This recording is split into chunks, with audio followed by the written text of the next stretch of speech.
Today is November 6th, 2024. This is day 4 of the moon cycle. I started this series on day 1 of the moon cycle and got this photo at sunset confirming that it was indeed the first crescent in Sagittarius starting the new month cycle.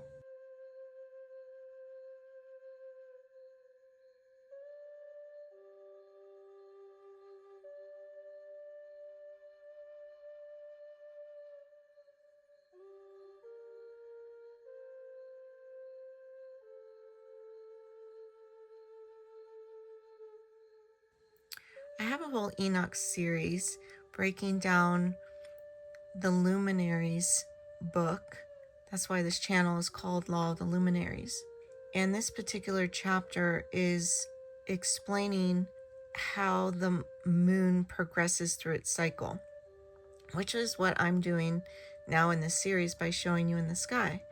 But what he wrote, or whoever he is, matches exactly what we still see today. So I just want to point out this verse. All the time that the moon is in progress with its light, it's poured into it in the presence of the sun, until its light is in 14 days completed in heaven.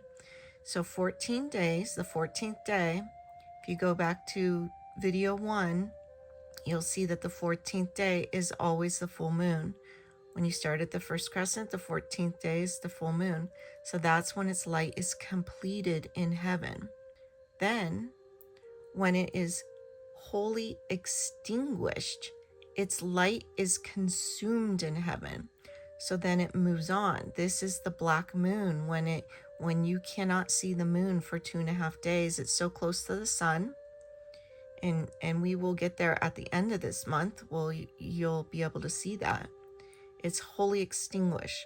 I call it black moon or transparent moon, but the light is gone.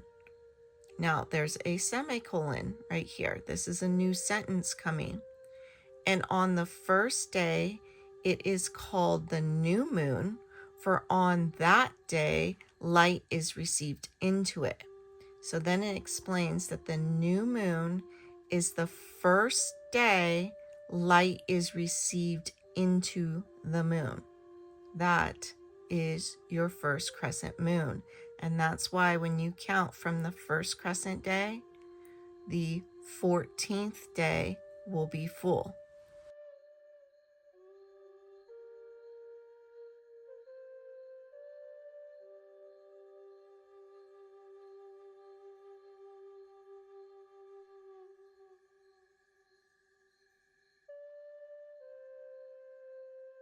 Okay, 144 series, video number 2.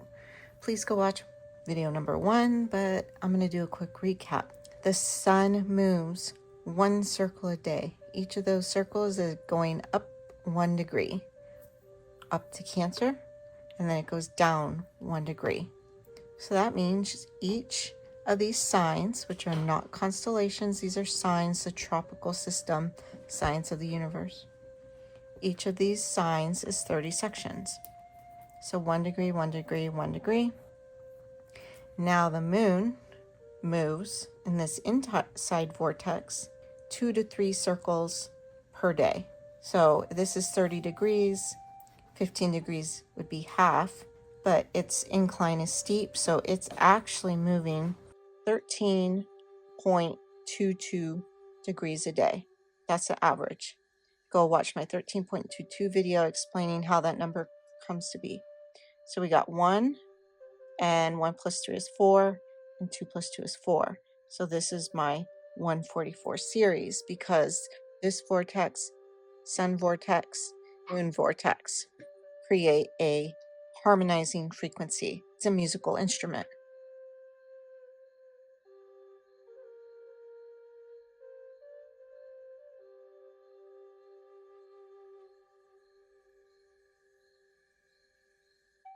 Okay, so where are we right now?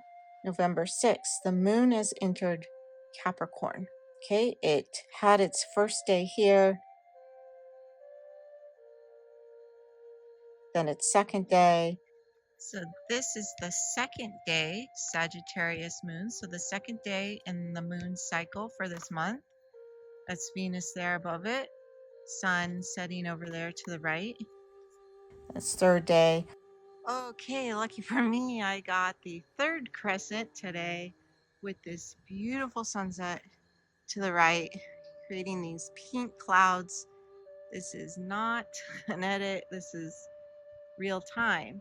This is the third crescent moon, so it is leaving Sagittarius and it's entering Capricorn. So anything that moves away from you in the sky is low in the sky. So it's not the best place to see their height on that vortex.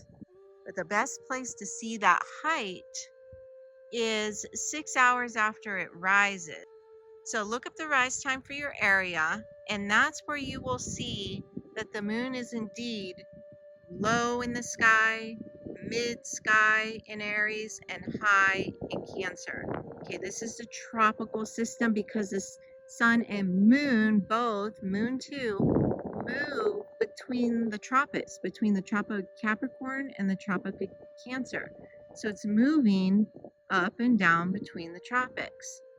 So there's various ways we depict that with that vortex, you know, going around and going up, sometimes depicted with a sine wave, which is the snake, because a snake is the best representation of that up, down movement. But these circles, it's doing one circle is one day, say the circle is this big, and it does that for 2 days, and that circle gets a little bit smaller and does that for 2 days, a little bit smaller, does that for 2 days. So it keeps doing this and the circles get smaller. So at the Tropic of Cancer, at the top, you have small circles. So the sun does the same thing. The difference between the two is that the incline as it travels up those circles, the incline is just 1 degree, where the incline of the moon or decline is 13.22 degrees as an average. And I'm going to continue to try to track this through the month as close as I can. And I encourage you guys to track as well. And you'll start to understand why the moon seems like it's randomly all over the place. Oh, it's really high. Oh, it's really low. Now it's big. Now it's small. And it makes no sense. But it actually makes complete sense because it's following its vortex, its movement between the tropics on this vortex. So it's always in not necessarily the same position every month, but it has a pattern throughout the year. And that pattern is very trackable. This will help you understand why a lunar eclipse works, why a solar eclipse works. When you track the moon and the sun, you start to understand why these things actually work. Okay, this is not, I didn't make this up. I'm just the messenger. You all can prove it for yourselves. We're now on the fourth day. So as the light continues to expand through the moon also starts to pull away from the sun, like this, until it's full over on this side. These are luminaries, and they're a harmonizing frequency. The way Enoch talks about it is they're of the same light. The moon is the 7th portion of the sun. Lights, luminaries, which goes back to sound, which goes back to vibration, which is a pulse. So the reason that matters, them being of the same light, when they enter these signs, they're giving us clues of what their frequency provides. Scorpio, for example, you start feeling the sting of the fall air. It becomes apparent that summer is now coming to an end and the air is cold in the mornings and in the evenings. This is the attribute that the sun energy is provided upon our skin. Each of these names are attributes of the sun. We have Halloween in this area, which is almost halfway between this fall season here. And reverse of this in New Zealand, their Halloween is almost halfway for their spring. So the tropical system was written, or had to be written, because of the attributes of the signs somewhere close to the in the inside of the Tropic of Cancer, in a couple areas that are close to match what this sun feels like in the system are Egypt and even Jerusalem.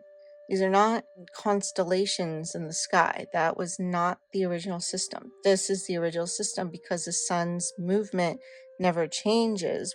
And this is why you're born during a specific sign, because it's the sun's position in that sign. Constellation names came much, much, much later. And just one more quick reminder as we're looking at this third crescent moon, and then there's Venus right there. Venus is always next to the sun, which is setting right over there. Reminder, when I talk about these signs, these are not constellations. This is the tropical system. This is the signs of the universe. Those names are attributes of the sun. They're attributes of what it feels like. They're attributes of the frequencies it's providing. They're attributes of the way it looks in the sky, attributes of what kind of weather becomes because of its positioning during that time. So that's why these signs are named the way they do. They're not constellations. That's a system that came way, way, way, way later, and what have most people out there completely confused, because that very new age system of constellations got everyone off the path of the sun. It's the path of the sun and the path of the moon, which are the biggest torus fields in the universe that provide us the frequencies that change our plants, our food, provide us the food, and change the frequencies within us. Constellation names came much, much, much later, named in honor of these positions, and they shift through time. So that system is constantly shifting. That's why it's not the system used for your birthday. It's the sun that provides the frequencies. Now, interestingly, the Bhagavad Gita also says that the moon provides the juices for the vegetables.